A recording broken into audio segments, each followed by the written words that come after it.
અમદાવાદ નજીક આ express highway બનાવવા માટે 62 લાખ મેટ્રિક ટન કચરાનો ઉપયોગ થયો છે.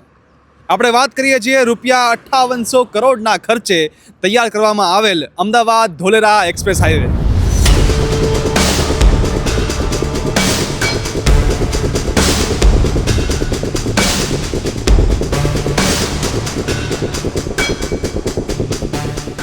ભારતમાલા પરિયોજના હેઠળ બનાવવામાં આવેલો આ 4 લેન ગ્રીનફિલ્ડ એક્સપ્રેસ હાઈવે જે દિલ્હી મુંબઈ ઔદ્યોગિક કોરિડોરનો એક ભાગ છે. 109 કિલોમીટરનો હાઈવે અમદાવાદના સરખેજ નજીક એસપી રિંગ રોડથી શરૂ થઈને ભાવનગરના અધેલાઈ ગામ સુધી જાય છે અને કનેક્ટ કરે છે અમદાવાદ નજીક 920 સ્ક્વેર કિલોમીટરમાં બની રહેલ આધુનિક સિટી ધોલેરાને. વર્ષ 2021માં આ એક્સપ્રેસ હાઈવે બનાવવાની શરૂઆત થઈ હતી અને કુલ 4 પેકેજમાં આ હાઈવેનું કામ થયેલું છે. આ હાઈવે પર એકવાર પ્રવેશ કર્યા બાદ માત્ર ચોક્કસ ઇન્ટરચેન્જ પરથી જ બહાર નીકળી શકાશે. આવા કુલ 11 ઇન્ટરચેન્જ બનાવવામાં આવ્યા છે. હવે આખો નકશો સમજીએ તો સરખેજથી એન્ટ્રી કર્યા બાદ પહેલાં આવશે ખાનપુર નજીકનો ઇન્ટરચેન્જ, જ્યાંથી ધોળકા અને બગોદરા પણ જઈ શકાશે. ત્યારબાદ આવશે વેજલકા નજીકનો ઇન્ટરચેન્જ જે વટામણ અને બગોદરાને કનેક્ટ કરશે. ત્યારબાદ પીપળી ઇન્ટરચેન્જ જે કનેક્ટ કરશે ધોલેરા ઇન્ટરનેશનલ એરપોર્ટને.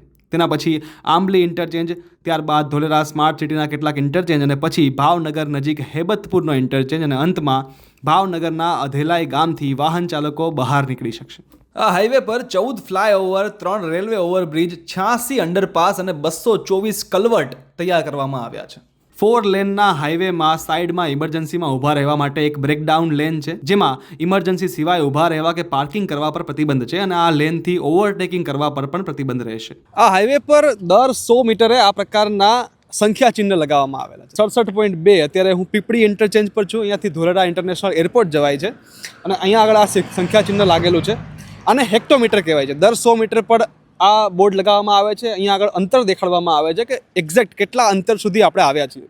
હવે અમદાવાદથી આવતા આ બોર્ડ છે જેમાં લખ્યું છે 67.2, એટલે કે હું 67 કિલોમીટર અને 200 મીટરના એક્ઝેક્ટ અંતર પર અમદાવાદથી આવતા ઊભેલો છું આ હાઈવે પર. હવે આ હેક્ટોમીટરનો ઉપયોગ શું? તો તમે એક્ઝેક્ટ આ નંબર આપીને તમારી સાથે કોઈ દુર્ઘટના થાય છે કે કોઈ પણ તમારી ગાડી બ્રેકડાઉન થાય છે, કોઈ પણ ઇસ્યુ થાય છે, તો તમે હેલ્પલાઇનની અંદર આ નંબર કહીને કે હું એક્ઝેક્ટ આ જગ્યાએ ઊભો છું એ પણ તમે જણાવી શકો છો. અહીંયા આગળ જે હાઈવે પર સર્વેલન્સ ટીમ હોય છે એમને પણ આ હેક્ટોમીટર ઘણું બધું ઉપયોગી નીવડતું હોય છે. હાઈવે પર 2 જગ્યાએ સાઇડ વે એમેનિટીઝ પણ તૈયાર કરવામાં આવી છે, જ્યાં ખાણીપીણી, પેટ્રોલ પંપ, ટોયલેટ, મેડિકલ સહિતની સુવિધા ઉપલબ્ધ રહેશે. આ સિવાય હાઈવે પર કોઈ દુકાનો, હોટેલ કે પેટ્રોલ પંપ રહેશે નહીં. આ હાઈવે પર ચોક્કસ અંતરે આ પ્રકારના QR કોડ લગાવવામાં આવ્યા છે, જેને સ્કેન કરતાં તમને આ પ્રોજેક્ટ વિશેની માહિતી, નજીકની એમેનિટીઝ, પેટ્રોલ પંપ, ઇમરજન્સી કોન્ટેક્ટ સહિતની માહિતી મળી રહેશે. આ હાઈવે 150 કિલોમીટર પ્રતિ કલાકની ઝડપની ક્ષમતા માટે બનેલો છે, પરંતુ અહીંયા આગળ કારની સ્પીડ લિમિટ 120 કિલોમીટર પ્રતિ કલાક નક્કી કરાઈ છે. આ સિવાય બસની મહત્તમ સ્પીડ લિમિટ 100 કિલોમીટર અને ટ્રકની મહત્તમ સ્પીડ લિમિટ 80 કિલોમીટર પ્રતિ કલાકની નક્કી કરાઈ છે. જે વાહન ચાલકો ઓવર સ્પીડિંગ કરશે તેને સ્માર્ટ કેમેરા મારફતે કેપ્ચર કરીને સીધો મેમો મોકલીને દંડ ફટકારવામાં આવશે. અને અહીંયા આગળ આ સર્વેલન્સ કરવા માટે દર 1 કિલોમીટરે સ્માર્ટ કેમેરા પણ ગોઠવવામાં આવ્યા છે. હાઈવે સરસ મજાનો બનાવ્યો છે એટલે સ્વાભાવિક છે તમને બધાને સ્પીડ કરવાનું મન થશે, ઓવર સ્પીડિંગ કરવાનું મન થશે, પણ જવાબદારીપૂર્વક ગાડી ચલાવો, કારણ કે હાઈવે બન્યાને હજી થોડો સમય થયો છે, એટલામાં જ ઘણા બધા ગંભીર અકસ્માતો અહીંયા જોઈ શકાય છે. જવાબદારીપૂર્વક વાહન ચલાવો. તમે મોબાઈલ ફોનનો ઉપયોગ ટાળો. વાહન ચલાવતા સમયે, ડ્રાઇવિંગ કરતા સમયે ડ્રિંક કરવાનું ટાળો અને ધ્યાન દઈને ધ્યાનપૂર્વક ગાડી ચલાવો તેવી આપ સૌને અપીલ છે.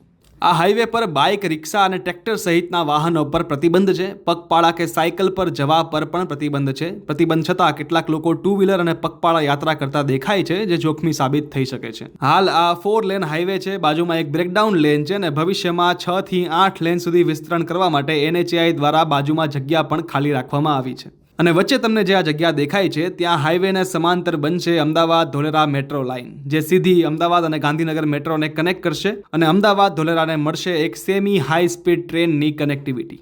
હાઈવે પર 2 જગ્યાએ ટોલ પ્લાઝા આવશે, એક શરૂઆતમાં અને બીજું પીપળી નજીક. તેમજ દરેક ઇન્ટરચેન્જ પર બહાર નીકળતા સમયે નાના ટોલ ગેટ પણ હશે.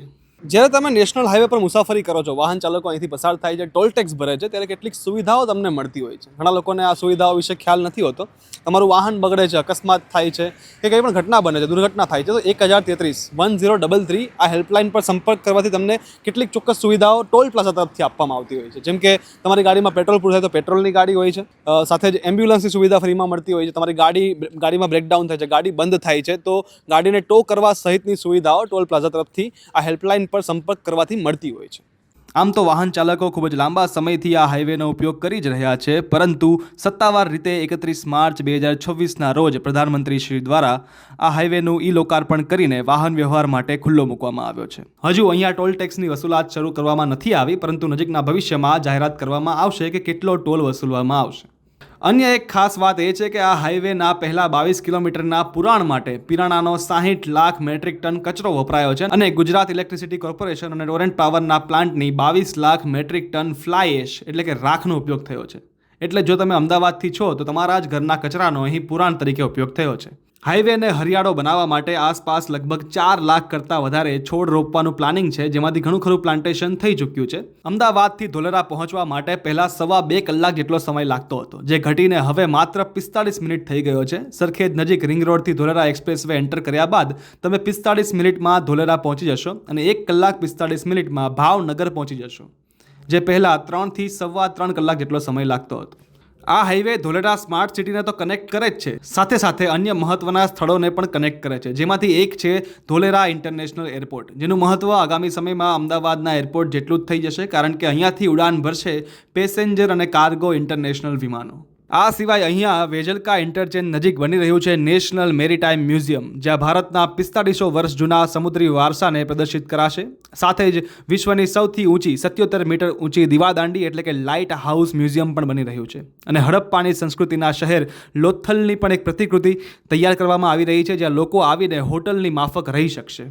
આ સિવાય આ હાઈવે મહત્વની કડી રહેશે ભાવનગર શહેર અને ઘોઘા બંદર માટે. તેની પણ અમદાવાદ સાથે કનેક્ટિવિટી મજબૂત થશે.